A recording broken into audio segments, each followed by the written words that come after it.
Hi everyone, I'm Gertie and welcome to October's Patreon project, the Waspie Corset Belt. I'm so excited to bring you this project. It's a great Halloween project, first of all, because you can use it for a lot of different costumes and cosplay. I'm seeing a Mary Poppins in your future, perhaps. I did a great Sally Slater interpretation from Disney's Haunted Mansion, but you can also make this a more elegant, vintage-inspired look over a dress or a flared skirt. But what I'm really excited about is that you are going to learn real corset making techniques with this project. So this is a 7-panel corset. It has real steel boning, which I'm going to show you how to use. And in the back, it has lace up detail so that you have grommets, and I'm going to show you how to set those today, which is really fun. And it also gives you this great hourglass shape. So this was inspired by corsets from Dior's new look, the Waspie corsets, which were often worn under a garment. We really made this belt to be seen, so you can really use it as an accessory, but you're also going to learn these great corset making techniques in the meantime.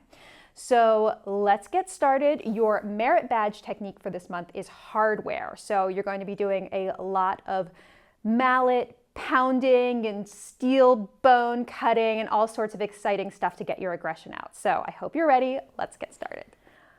Okay, so I just want to show you the finished corset in a little closer detail so that you understand the pattern.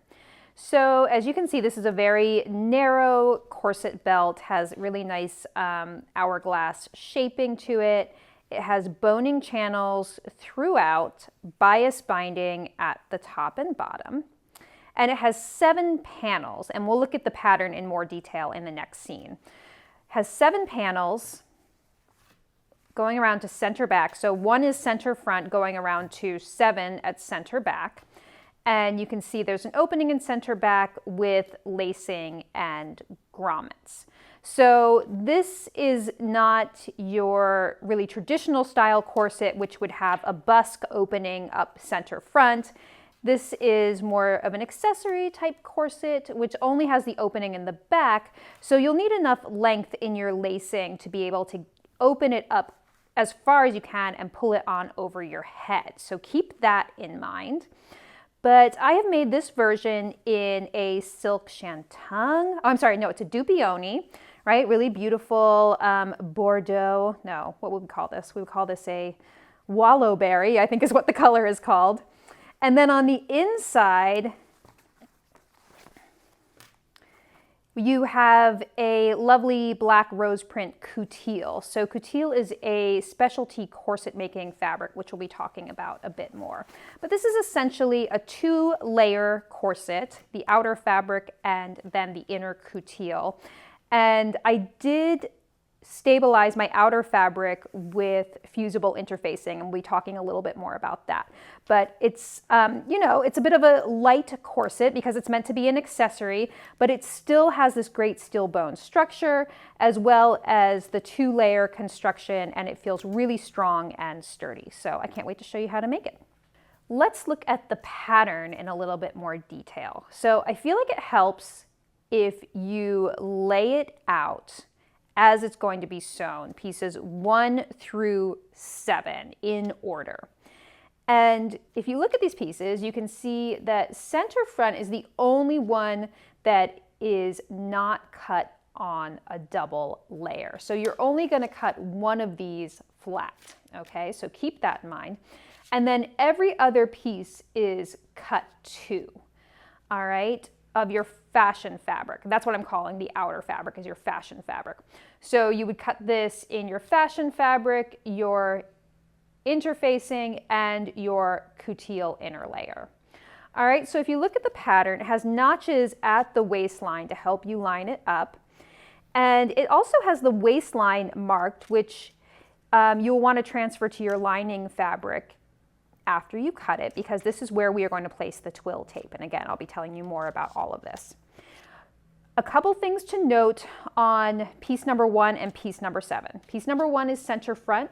There are 2 boning channels marked on here, and you'll need to transfer these to your fabric the right side of your fabric later on. As well as the center back, you have 2 boning channels marked and your grommets marked. So keep that in mind that you're going to need to transfer those to the right side of your fashion fabric later on. Now you also have 2 binding pattern pieces. One is for the upper edge of your corset and one is for the lower edge of your corset. And these are cut on the bias. You can see the bias grain there. So that's it. The one thing I will tell you is that all of these pieces start to look the same after a while. So I would recommend transferring the number to all of your pieces that you cut out on the wrong side. And also, after you cut your fabric pieces, keep the pattern piece together with the fabric pieces as long as possible, okay? Because then you won't get them mixed up. It's also very easy to flip them around and then your seam allowances don't match up. But if you just keep everything marked and keep the pattern pieces with them as long as possible, that will help. Okay, let's talk about supplies that you need for the corset. So there are obviously some specialty supplies here. They're not that hard to source online, and we have provided you with resources and links for all of these, but I'm just gonna walk you through what all of them are. Okay, so first of all, I want to show you my little stack of cutout fabrics and talk a little bit about fabrics themselves, and also show you how I'm keeping all my pieces together with the pattern piece pinned to them until I'm ready to sew them. Okay, so for your outer or fashion fabric, we have made all of ours in silk dupioni. I think we just got really excited about dupioni here in the studio lately, so we made a lot of dupioni corsets. It has a lot of texture and variation in the color, so it's a really nice fabric to use. But we also give you more recommended fabrics in the instructions. My pieces I've already fused with a weft interfacing. Really any somewhat sturdy, like medium weight fusible interfacing should be fine. Woven, non-woven, those would all work. And then for your lining fabric, you're going to want something extremely sturdy. Now, we are recommending coutil, which is, as I mentioned, a specialty corset fabric, which is very, very strong. But if you can't source coutil, and also it can be a little on the expensive side, another option is to use a heavy cotton canvas or cotton duck. So keep that in mind because those are very budget friendly and also very strong. I'm using this sort of beige coutil today, and a lot of them have these really pretty designs on them. And keep in mind that you don't need a lot. So you can buy half a yard of coutil and probably get 2 of these corsets out of it. Okay, so that's your fabric. And as I mentioned, you're gonna wanna mark your pieces. I mark all of mine up in the seam allowance or on the sides what number it is, okay? And don't forget to also put your notches, and you can also transfer this waistline seam to the wrong side of your lining, which I haven't done yet, but I will. Okay, so keep some sort of marking pen or tool handy. I'm using one of these iron, what do you call it? What do you call this? Anyway, when you iron it, the pen goes away. So something like that, because you don't want it to show on the right side of your fabric. All right, and then let's talk about boning. So you have some options here. You definitely need spiral steel boning for the majority of the corset. And if you've ever watched any of my other videos where I use spiral steel boning, you know that my preference is, because you never really know exactly what length you're gonna need until you start working on your pattern, is I like to get the longest possible length that they sell in whatever online store I'm shopping from and cut it down to length as I'm using it. And the nice thing about that is that you have 2 tipped ends already, and then you just have to finish whatever you cut from here. But the other option would be to buy continuous rolls of spiral steel boning, and you can get them in whatever yardage you desire. Now, we're also going to show you the option of using flat white steel boning on this corset. This is a traditional corset making technique anywhere where you don't want the corset to move laterally, like center back. Spiral steel boning, one of the things that's great about it is that it moves side to side. It's not so great at center back when you're pulling those laces tight and then the boning starts to bow. So this does not move laterally at all, just this way. So you can use this, but we're making it optional because, as we've mentioned, this is just meant to be an accessory belt, not your very, very traditional corset. So if you want to play around with it, definitely do, but keep in mind that you can't really cut these on your own. So you're going to need to order the lengths that you want in advance. And so they're going to need to be the length of center front and center back, which we give you in the finished measurements. So you'll need 9 of those. All right, and I like to finish my boning ends with this Teflon tape rather than the boning tips, but you can do either. But this is just a little faster, and I find it a little easier to use as well. And I also feel like they stay on a little better than the steel boning tips do. So it's a win-win-win for me, but whichever method you like, you should use. You'll need something to cut your boning with. I really like this Greenlee 722 tool.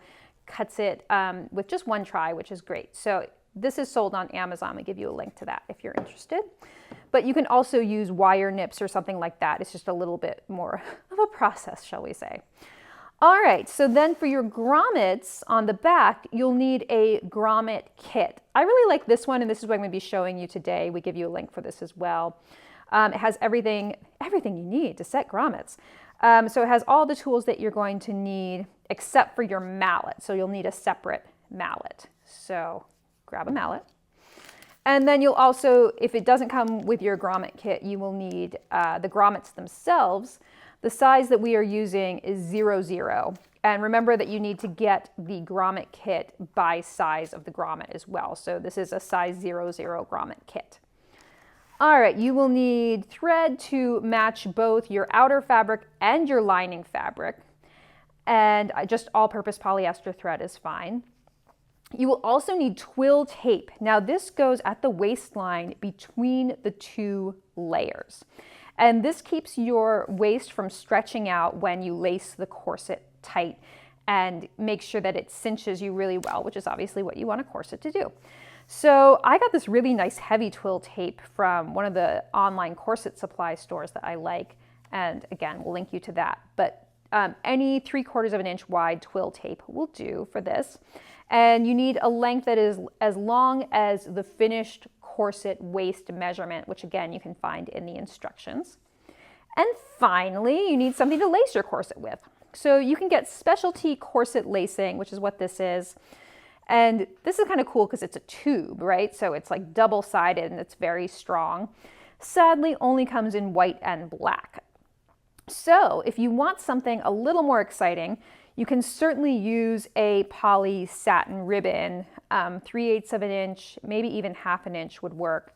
And then you can get it in a color to match your fabric like that. How fun is that? Okay, so those are your supplies. Okay, we are ready to start sewing our corset belts. So what we're gonna do is construct the lining first from center front out to center back. So I have all of my pattern pieces here on the table, still in little stacks with the pattern pieces attached. And I'm gonna start with just the lining piece. So I'll take number 1 for the lining. And again, I have my waist stay position marked there, and I have the piece number marked in the seam allowance at the very top, okay? And that helps me know which is the upper end of the piece as well. So in case it gets flipped around, you'll know when you see your number there, that's the top of the piece.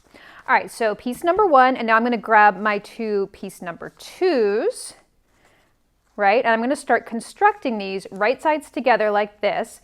I'm gonna build piece 2, piece 3, and outward to piece 7 at each end. Okay, but just take it one seam at a time. You're going to match your notches at the waistline seam. And keep in mind that you may have some corners that look like this at the top at the 5/8 of an inch mark, and that's totally fine. And we're gonna sew from top to bottom, press open, and keep building out that way. Now, before I start sewing, I do want to tell you a couple things about the process for this. First of all, you have to be super, super precise with your sewing on this, with your cutting. So if you don't feel confident about your cutting, you can go back and check your pieces against the pattern pieces, make sure that your lining and your fabric match, and then also with your seam allowance. And you'll see why later, but the two layers have to match each other exactly when we put them together. So even just like a 1/16 of an inch off can create some bubbling in the two pieces when you go to put them together and then stitch in the ditch. So just keep that in mind as you're sewing, take it slow, and remember that precision is the name of the game with corset making, okay? So keep that in mind. The other thing I want to tell you is that you don't need to clip any of your seam allowances except for the seam allowances between pieces 4 and 5. And hopefully you can see why when looking at these pattern pieces, is that they have a very extreme waist curve to give you that nipped in look. And that means you're gonna have to do a clip at the waistline before pressing them open. So keep that in mind. But everything else I don't clip, I just sew the seam and then press. Also keep in mind that if you don't have your iron set up like I do at your machine, you can sew all of these seams and then press them all at once at the end, okay? Because you're not sewing any intersecting seams. All right, so let's get started with piece number 2 being sewn to piece number 1. And again, just precision is what I'm thinking about right now.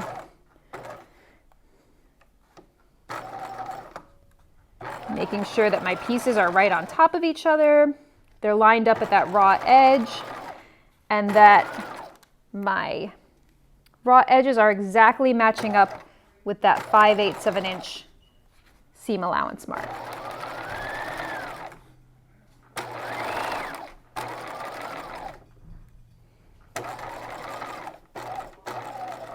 And back stitch at each end. Definitely clip your threads as you go with this project because it can result in a lot of threads at the end if you don't do it as you're going. All right, so I'm just going to show you a few seams, pressing open, nice and flat, and now I'm going to do the other side. All right, and so I would recommend doing it this way, working out from center front on each side like this until you get to center back.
Okay, so I have fully sewn my corset lining from center front all the way around to center back.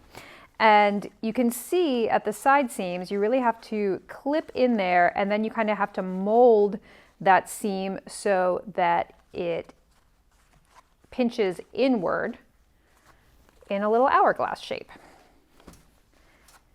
Okay, now we're going to talk about applying the waiststay. So I've taken my length of twill tape that is cut to the finished waist measurement for the size that you're making, which, by the way, should be 2 inches smaller than your actual waist size. So I'm making a size 6, which is for a size 28-inch waist, but the corset finished is going to be 26 inches to give you that little bit of cinch, okay? So what you want to do is take your pre-cut twill tape, and I actually just cut mine to a general length longer than my corset because we're going to shrink it first and then apply it to the waistline, and then you can cut off any excess. But I submerged it in water first, and then you can squeeze any out.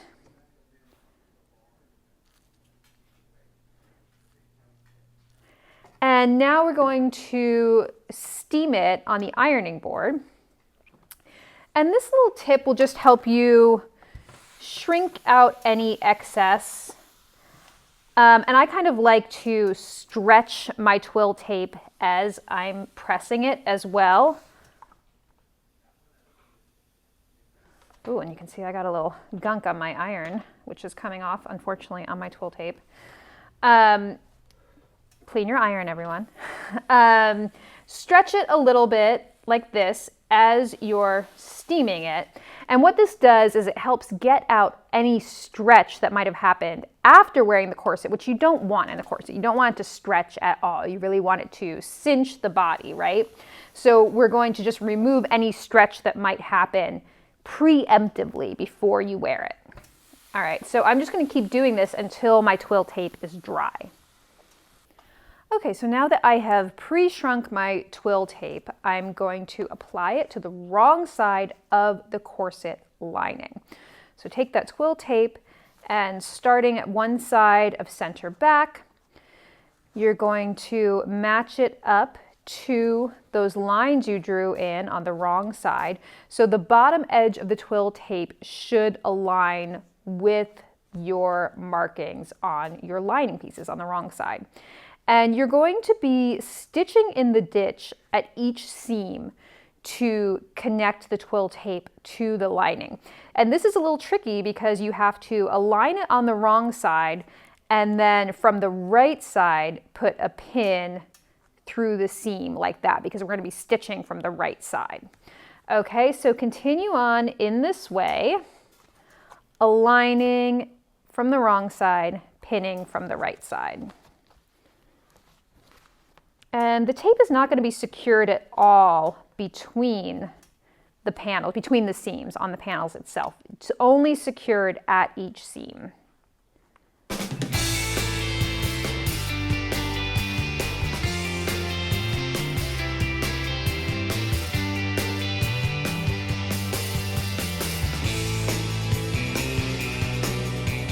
Okay, now I'm going to trim off any excess at center back, like so. And now we're going to stitch in the ditch. So working from the right side, and you would want to be using a thread color that matches your lining. I'm not, but you'll be able to see my thread a little better that way. You are just going to stitch exactly in the ditch, back stitching on each side, and you can feel your twill tape with your fingers. So stitch to the bottom of the twill tape, and then back stitch again. And so if your thread color matches, it should be totally invisible here. And mine almost is, even though I'm using a different color thread. And then from the wrong side, you should see that your your twill tape is secured on the inside. So I'm going to continue like this at each of these seams that we just pinned, stitching in the ditch to secure the twill tape.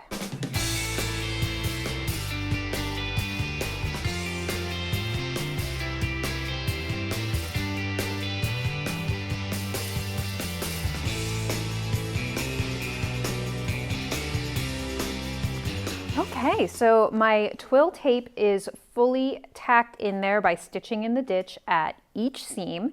Now I want you to look on the wrong side and just make sure you don't have any little tucks or anything in the twill tape. It's an easy little error to get because you're stitching without seeing the twill tape. It may get sort of caught underneath and your feed dogs or something, and then you have a little tuck. So I just went back and fixed one of mine. The other thing that I just want to warn you about that you may see is you want to make sure that the bottom, here we go. See, if you see something like this, where I pressed this seam open, but it kind of got folded in on itself, you're going to want to go back and correct that. Just make sure that all of your seams are pressed really, really nicely without any of these little creases. Especially, it's, you know, any seam where you have a little bit of flare at the bottom, it's easy for that to happen. So you can just go back and fix that. And the next thing you're going to do is construct your corset outer layer, which is the same exact process as the lining. You're going to change your thread color so that now it matches your outer fabric color.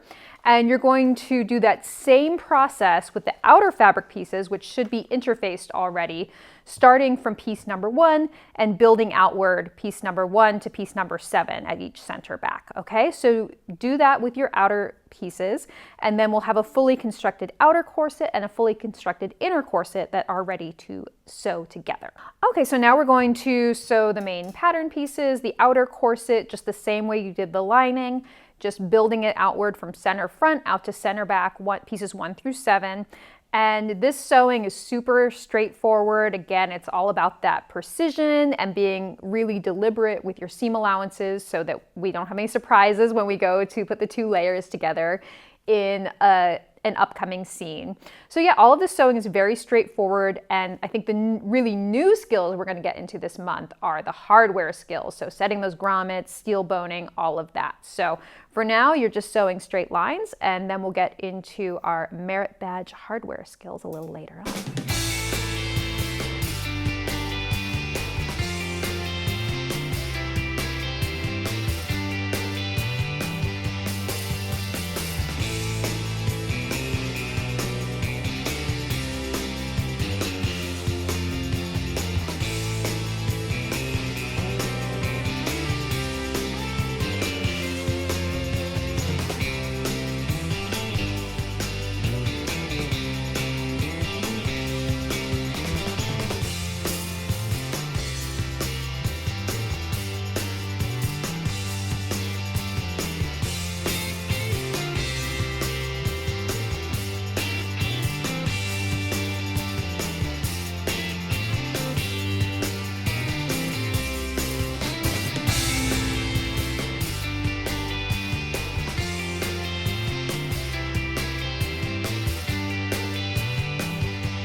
Okay, so now I have fully constructed this beautiful blue outer corset, and the next thing we're going to do in the next scene is put our 2 layers together. Okay, we are ready to put our inner layer together with our outer layer. So you're going to put your outer layer right side up on a flat surface, and then take your inner layer, your inner corset, the coutil with the waist stay applied, and you're going to put them right sides together. And for now, we're just going to sew them together at these short ends, okay? So the 2 center back seam allowances, so piece 7 on both sides. So just sewing the short ends. So match them up top to bottom, and here you'll be pinning that waist stay in place because it's not tacked down like the other, like it is at the seams. So you're going to pin each short end like that. Same thing over here.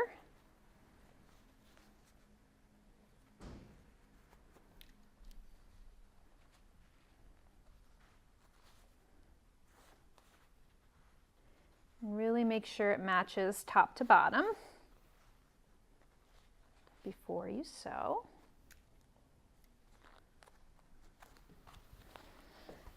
Okay, and stitching once again at 5/8 of an inch.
Okay, so now we are going to press those seam allowances open first.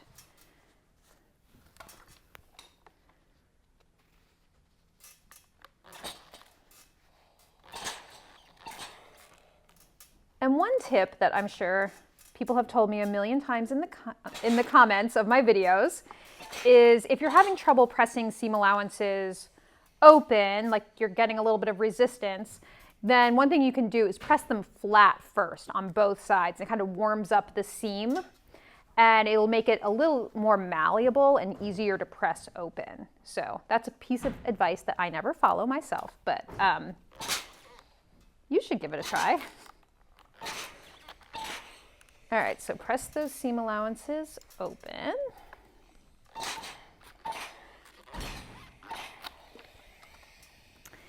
And now we're going to turn it right side out and press each of these ends flat. And you want to see the seam exactly on the edge here, okay? Oftentimes, like when you're doing a facing or something like that, you'll be pressing the lining so that it goes slightly inwards. You do not want that. You want them to be exactly on top of each other and the seam line to be on the very edge of the fabric, okay? So don't roll that lining so it's on the inside of the garment, because you want them to match up exactly from center front to center back. These panels need to match each other. All right, same thing on the other side.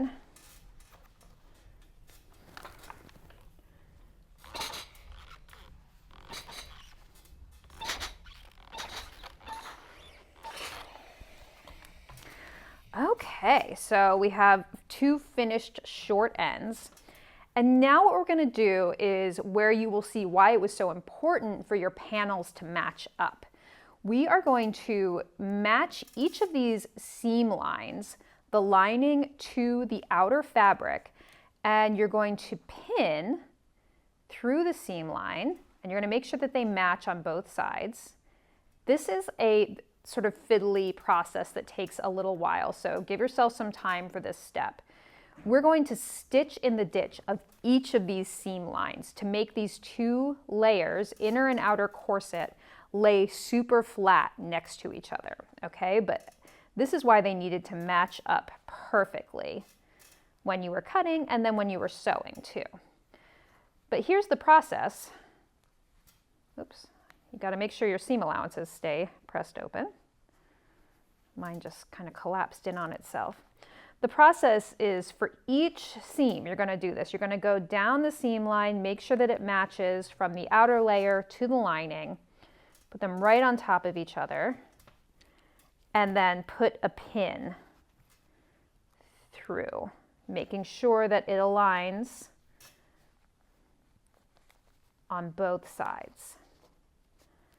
Okay, and if you need to repress any of your seam allowances, now's the time to do it.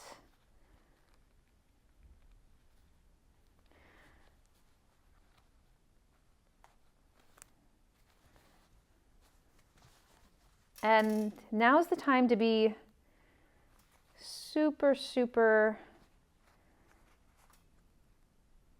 careful and picky.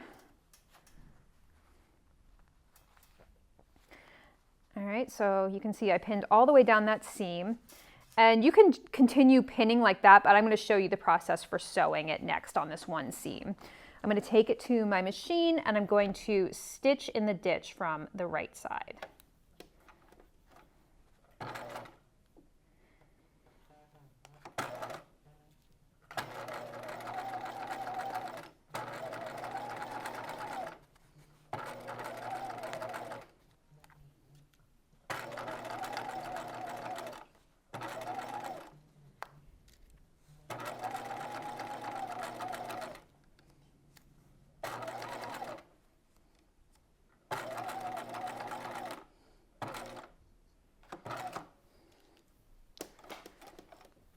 Okay, so if that all went according to plan, then you shouldn't see your stitching on the right side or on the wrong side.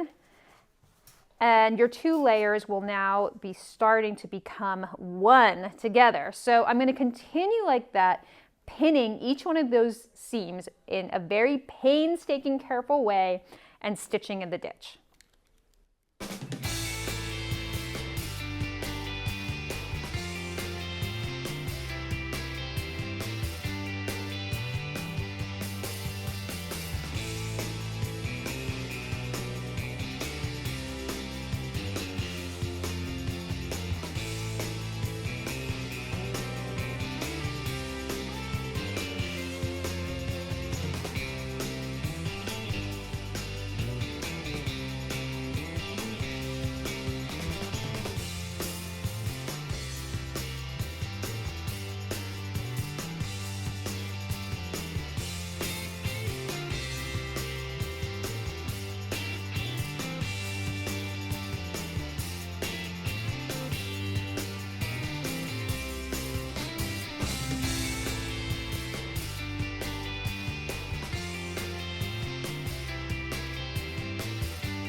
Okay, so I finished my stitching in the ditch and you can see how it's starting to become a real corset.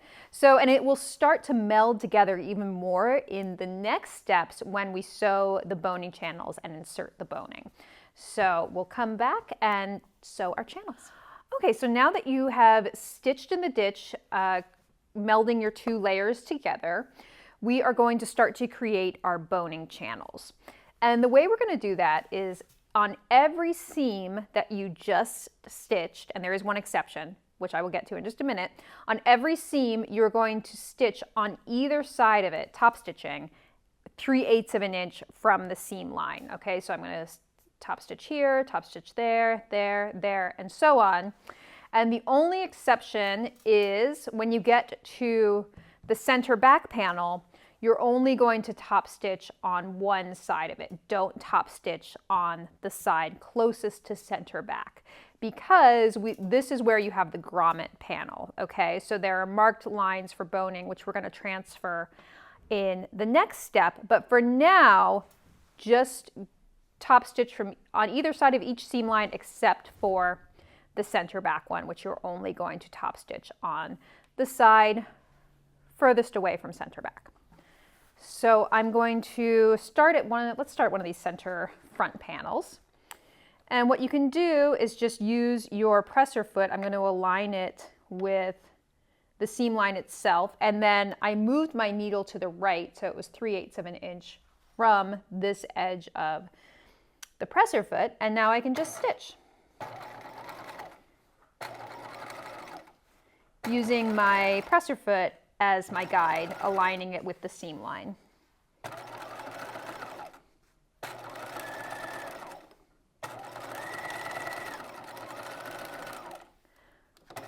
Like so. All right, so there's one side of that seam, and I'm going to do the same on the opposite side of the seam.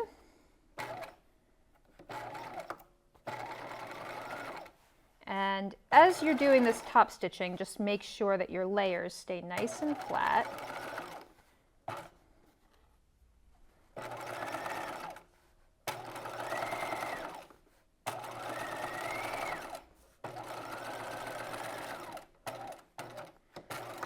Okay, so I'm just going to continue this process, top stitching on either side of the seams.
Okay, so I've finished my boning channels, the ones on either side of the seam lines, and you can see how it's starting to give the side seams a lot more structure even without the boning in there. So it's really cool to see how this comes together. So next thing we're going to do is mark those additional lines for boning, center front and center back. So let's go on a nice flat surface and we will mark those in. Okay, so I have gone back to my pattern and transferred the marks from the center front panel, so panel number 1, and the center back panel, panel number 7, to the corset itself. And I ended up putting my marks on the lining side because mine is a little lighter and easier to see, and you can sew from either side. And this pen does disappear when ironed, but I just thought it would be a little nicer to mark on the inside rather than the outside of my fabric. So you can see you're going to have 2 channels right next to each other. They actually share a center seam on the center front panel. And then on each center back panel, you have one channel, 1/3 of an inch wide channel next to center back. Then you have a 5/8 of an inch panel for the grommets, and then another 3/8 of an inch wide channel for a bone. Okay, so I'm going to be stitching here, here, and here. So 3 lines of stitching each on each center back number 7 panel, and then 3 lines on the center front panel. So I'm going to start at my center front and just stitch right along these lines.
Okay, so you can see that all my channels are now stitched in. I have a lot of excess threads and stuff on here, so I'm going to take a little time to just clean this up.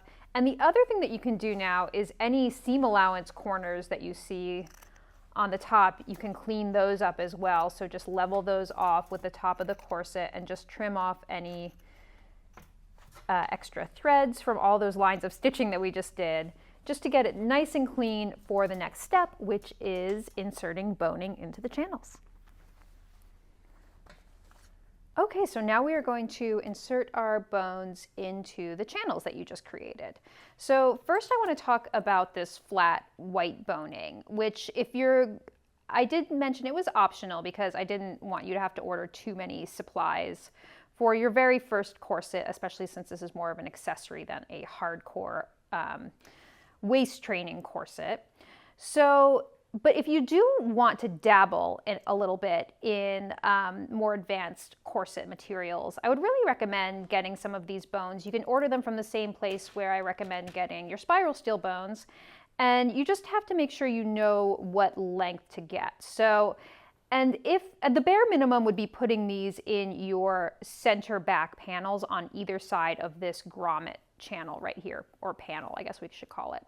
So here and here, 2 white bones on each side. You could also, if you wanted to play around a little bit more with the flat white boning, you could put 2 at center front and then 2 on either side of these first 2 seams for a total of 1, 2, 3, 4, 5, 6. 6 on the front and then 10 on the back. But I'm just going to use the 4 on the back for this one. And the reason you want the flat white ones, which were, as we talked about earlier, you can even start to see this starting to bow in without any wear on it at all, just because of the cinched shape of the corset. But if we insert this bone in between the layers right here, it should help straighten it out somewhat at center back. So you just want to insert those white bones, center back, and just go right in between your layers. And then I'm going to put a white bone. I'm going to skip the grommet channel and then go 1 over and put a white bone right here. And then same thing on the other side. Skip the grommet channel and 1 more white bone. All right, so that's 4 white bones for me. Like I said, you could also do those 6 center front bones as well. But I'm just going to do those 4. And now I'll show you how to use the spiral steel boning. So you are going to cut each bone. So the first channel I'm going to cut for is this one right here. I want it to be a total of 3/4 of an inch shorter than the seam itself from top to bottom, including those 1/4 inch seam allowances at the top. So I'm going to come 3/8 of an inch from the top, 3/8 of an inch from the bottom, put my nail where I want to cut it,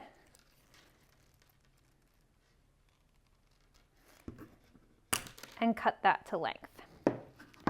And now I'll finish my ends, and you guys know I really like this Teflon tape method where you just cut about a 2-inch strip of Teflon tape, put your bone up halfway up the tape, and then start to wrap it around the end. And then when you get close to the end, just turn in that excess and finish it off like that, and then just squeeze it. Okay, and now you can, same thing here, just between the layers, just insert that bone.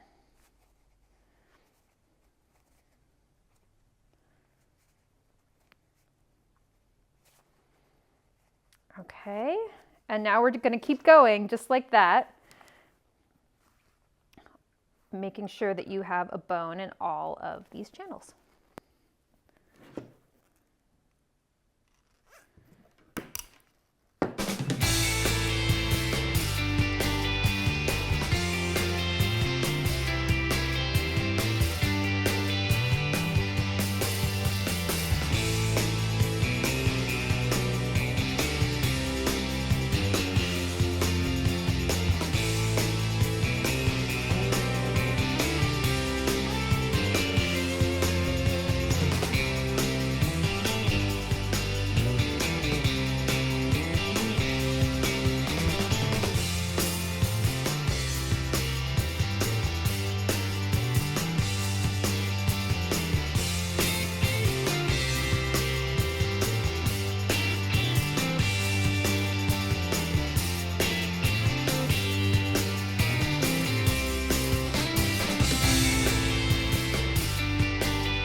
Okay, so I've put a bone in each one of these channels, and now we are ready to do our binding at the top and bottom edges of the corset. So let's go over to the machine and get that started.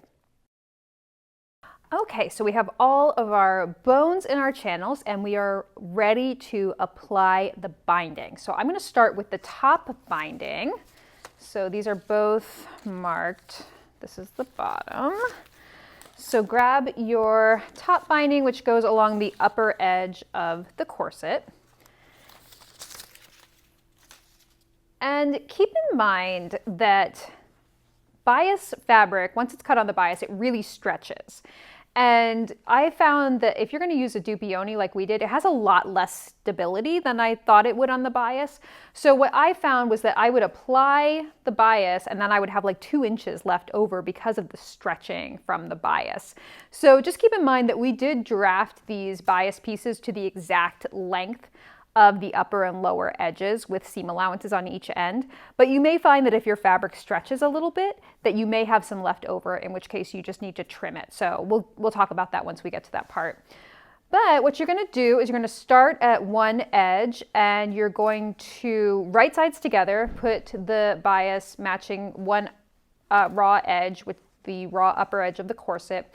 And you want the bias strip to hang over the finished edge of the corset by 5/8 of an inch at center back so that you have a seam allowance back here. Okay, and you can pin it along the whole upper edge, but I find it's a little bit easier to just keep matching it as I sew it on. So we're going to sew this on at 1/4 inch, and I would even say like a scant 1/4 inch. You don't want to go over 1/4 inch because then you're not going to have enough width on your bias strip, and you also might hit your bones, and you don't want to do that. And speaking of that, highly recommend safety first, your little pink safety glasses, so just in case you do hit a bone with your needle and it breaks, you don't, have any shrapnel flying towards your eyes.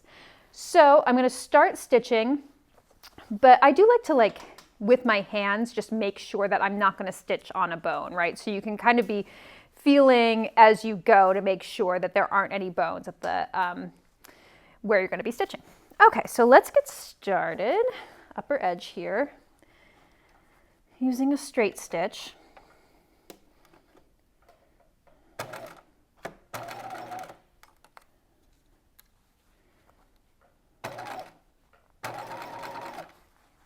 And just continue matching this bias strip, the raw edge, to the raw edge of your corset. And you can, as you come to each bone channel, you can kind of check with your finger to make sure that you're not going to hit a bone with your needle.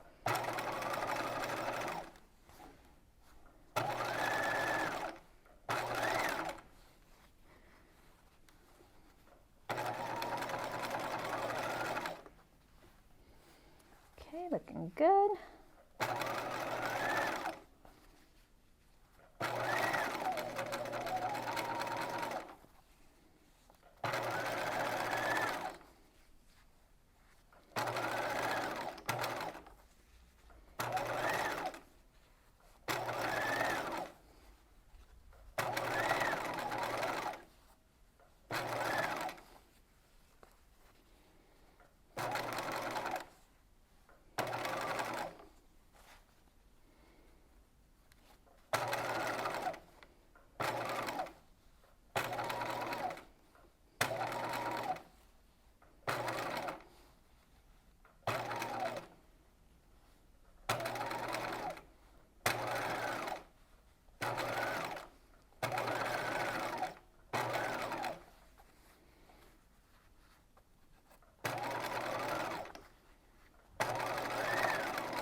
Okay, so I'm going to show you all of the steps on the upper edge with the binding, and then you would repeat those same steps on the bottom. So as I suspected, I did have a little excess overhang on the end that I just finished with. So I'm going to trim this down to 5/8 of an inch excess here. Okay, so I think that's just because, you know, some fabrics stretch more than others on the bias. So don't worry too much about it. Just, you know, you don't want to be stretching the bias as you're applying it. So do watch out for that. Okay, so next thing we're going to do is press this seam up, or press the binding up. So I like to have a ham to do this because it is slightly curved. I really like this part because you can see how the bias wants to curve and wrap around this curved upper edge of the corset. Just a little geeky sewing moment. See how it's even trying to wrap around that upper edge there? So pretty. But just start by pressing the binding up and away from the corset.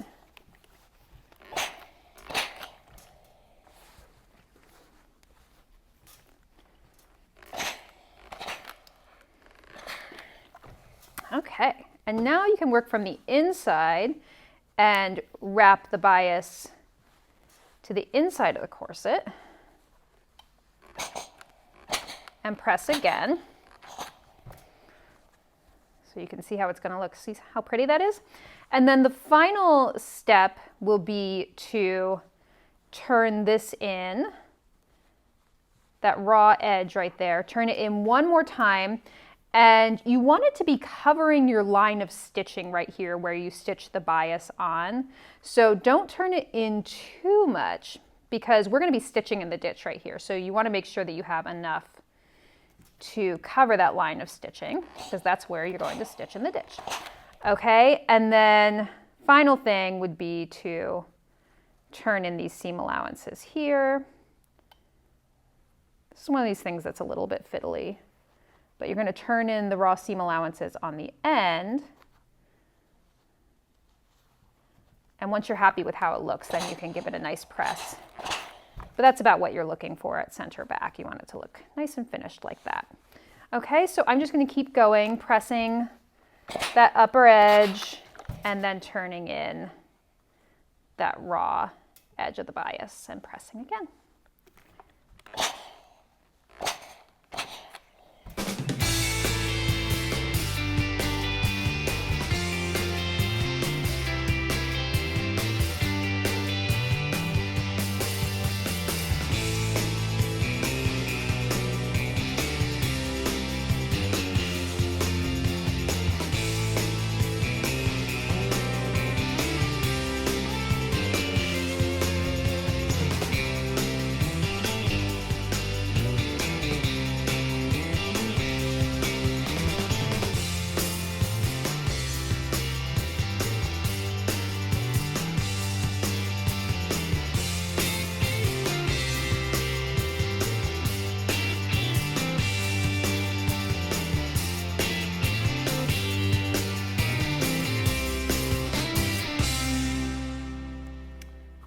Once you're pinned, you can start stitching in the ditch.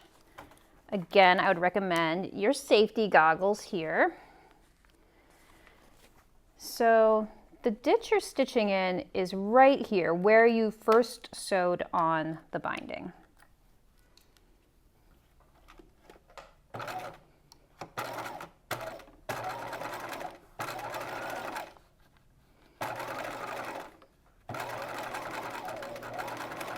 And if this makes you nervous or if your bones are too close to your channels, you can definitely hand stitch this from the inside. You can do a slip stitch, which is how a lot of traditional corset makers finish their binding.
Okay, so my upper binding is complete, and if you see any twisting or anything, you can give it another nice press there. I did notice I have one little boo-boo right here where my seam allowance came creeping out right there. So I can just go back and fix that by taking out the stitches just in that area. But other than that, the upper binding is done, looking beautiful. And now you're going to repeat that exact same process on the bottom binding. So same exact steps, just going along that bottom edge. Okay, so we are now ready to set our grommets into these center back grommet channels. So the way that I like to mark my placement for my grommets is I used an awl to punch out the holes where the grommets are marked. And then one thing that makes it super easy, if you don't mind cutting apart your pattern, is to cut on the lines on either side of the grommet channel, like that. And then you just have this template that you can place down the center of that channel. So you have center back, and then you have one bone right here, and then here's your grommet channel. So make sure you're in the correct place. And then you can use, so you want the top edge of the pattern to align with the top edge of the corset, and the bottom is the same. And then you can just use your marking pen to go in those little holes you made with the awl. Like that. And then same thing on the other side.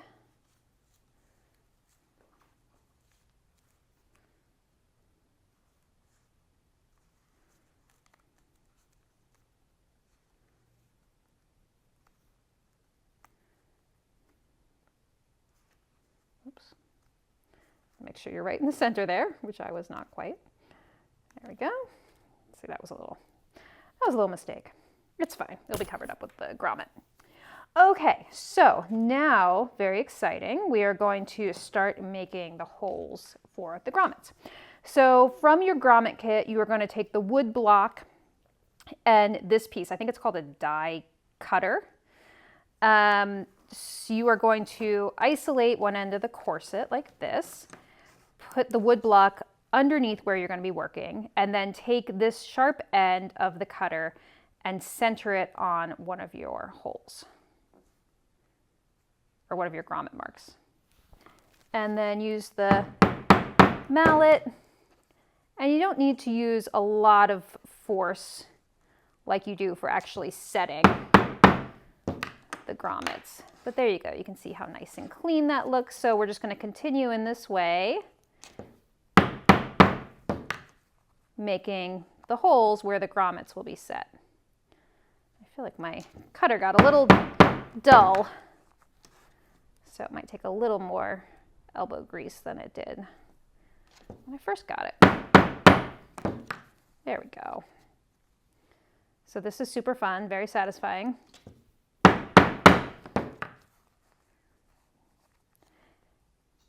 And if you have any excess here, you can just trim away too. Keep that in mind. It's trickiest at the waist seam, so anywhere that, not the seam, but you know, the waist placement where you have the twill tape, because you're going through that extra layer of twill. There, that was fine.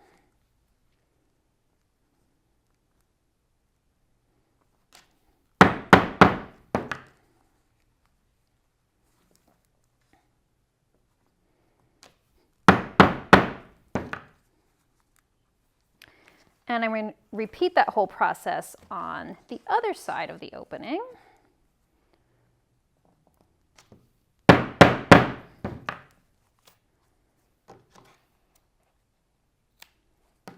Just trim that off.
Okay, so we have all of our holes punched out so we can actually set our eyelets themselves.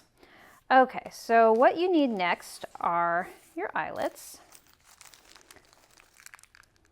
So there are two parts to an eyelet or a grommet. You can use those words interchangeably, by the way. They're eyelets or grommets. There's the eyelet itself, which it almost looks like a top hat, like that. And then there's the washer, which is a flat part, which is over here. The washer looks like this. It's flat, but one side of it is slightly rounded and the other side is indented, okay? So that's important to note. Okay, what we're gonna do next is working from the inside of the corset. You are going to come up with the sort of top hat part of the eyelet, and that is going to come up through the corset, through the hole. Okay, and then you're going to set this into this piece right here. See how it has this groove in the bottom where the eyelet can sit. All right, so we're going to place that right there. Then you are going to take your washer with the rounded side up and place it on top like that. And finally, you're going to take this setter, and this end goes right in the middle of your grommet. And now you're just gonna bang the bejesus out of it pretty much. You really have to use a lot of force with this. Whoops. What happened? Okay, so now we're actually going to set the grommet into the corset. So the grommet or the eyelet, you can use those two words interchangeably, has two parts. It has the eyelet itself, which looks like a little top hat, like this, has some dimension to it. And then you also have the washer, which is flat. But important to note that one side of it is rounded, slightly rounded, like a little dome, and the other side is concave around the ring. Okay, so you're going to take the eyelet itself and it's going to come up from the right side. So we're facing you're looking at the wrong side of the corset, right? And you're taking the top hat dimensional side of the grommet and you're putting it up through the hole. Now you're going to set it on this guy. Sorry, I don't actually know the correct terms for any of these things. But this guy looks like this, and it has a little ring here that you can set the grommet into. Now you grab your washer, and you should have the rounded side facing you, okay? So rounded side up. Now you take this other guy, all right, that looks like this, and you're gonna place this into the center of the grommet. And now you're really going to use a lot of force. You really want to hit this pretty hard a few times. All right, so really use some elbow grease, get that aggression out, because otherwise you may see that the grommet is loose. I mean, what you want to see is that it's being held tight on both sides of the corset, and that's what it's going to look like on the right side. So that's the process. So I'm going to set all of these grommets now, one by one, like so, coming up from the right side. Don't forget that part. You don't want to set this on the wrong side accidentally. And don't forget the rounded side of the washer should always be placed up. And check each one as you go to make sure it's tight enough. And keep going.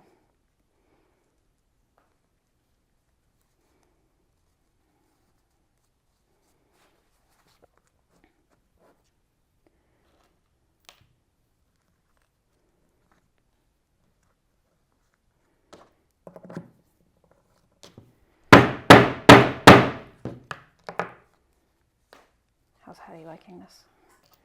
She's being deaf.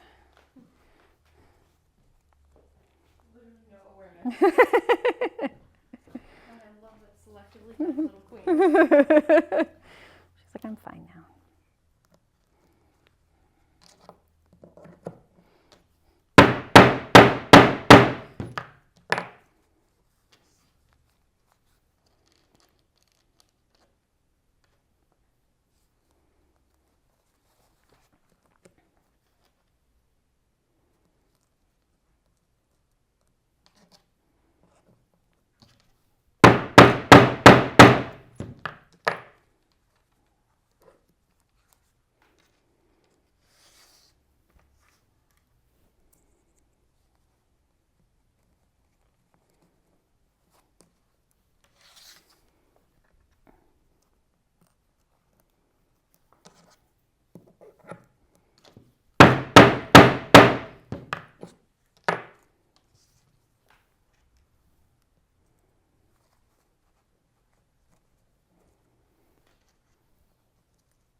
there's one side.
Okay, so you have all your grommets set now, and the last thing to do is to put your lacing through the grommets.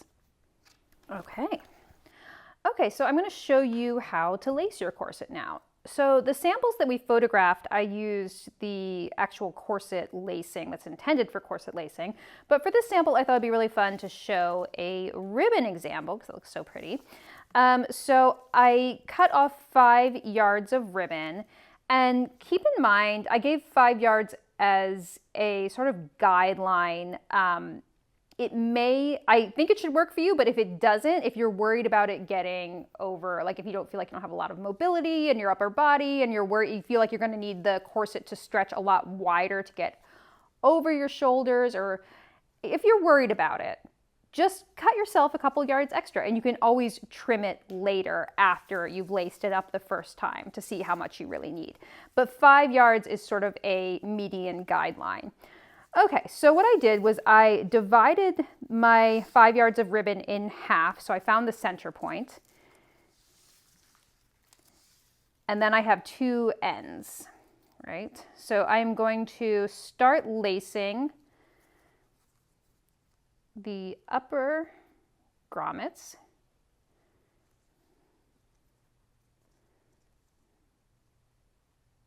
going in.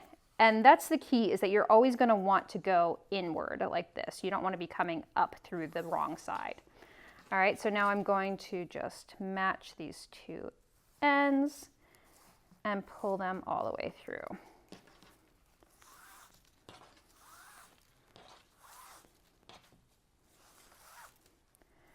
And one thing you can do to make this a little easier is put your corset on a pillow or a dress form or something like that, if you feel like it's getting a little unwieldy.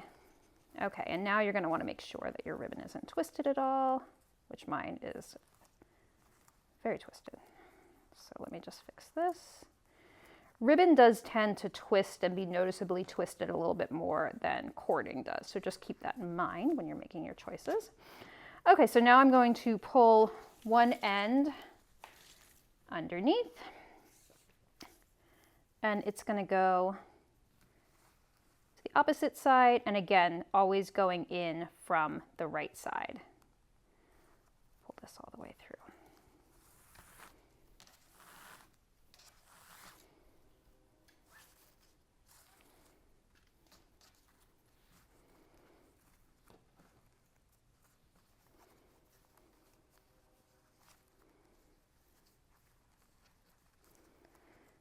Any twists like so, and then again you need to pull the opposite side down underneath the ribbon that you just laced, and again go in from the top and pull it through.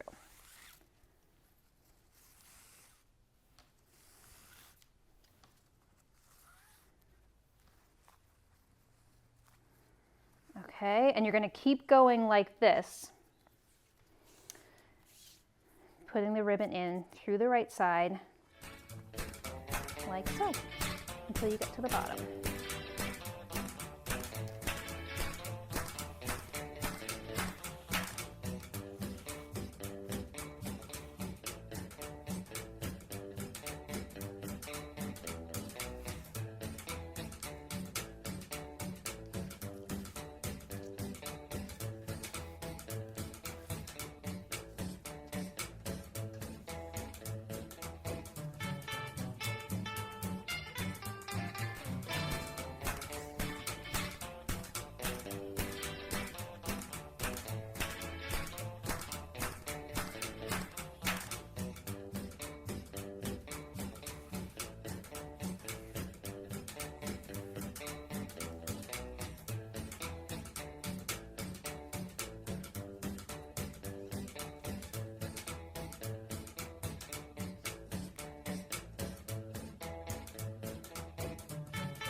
Okay, there's your fully laced corset. And before you try it on, one thing that I would definitely recommend doing is making some knots at the ends of your cord or ribbon, and make sure that it's thick enough so that it doesn't pass through the grommets. So you may need to make a double knot.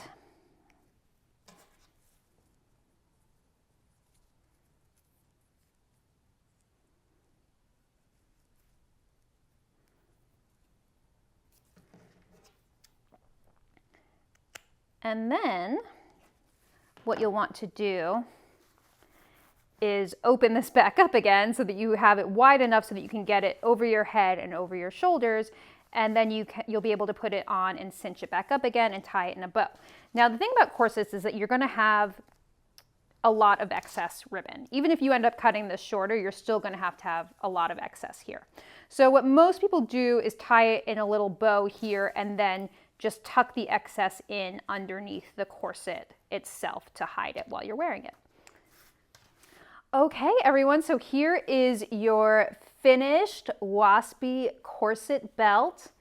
I'm so excited about this project. I think it's so versatile. You know, you can see our Halloween versions, and I hope you all make Halloween versions too, but this is a great year-round staple as an accessory or as a foundation garment. So I hope you really enjoy it. And I also hope you've really enjoyed learning the new skills this month, because I feel like there's been so much that we have learned in this video, from the different types of boning to use in a corset, to how to make a double layer corset, grommets, lacing, all of that. So this is the foundation for corset making. So if you enjoyed this little taste, there's so much to learn about corset making, and it's a great entree into the world of historical costuming. So I hope you really loved it. And also I want to say that we have a lot of exciting things coming to you this month. So it's not just today, October 1st. It is 13 days of Charm Halloween. So keep an eye on my social media, keep an eye here on Patreon. We have a lot of exciting stuff coming to you, and we're going to keep you very busy this month. And I also just wanted to say thank you so much for being a patron, because your support here is what allows us to make this content every single month, and we love doing it for you. So thank you all for watching, and we will see you next time. Goodbye.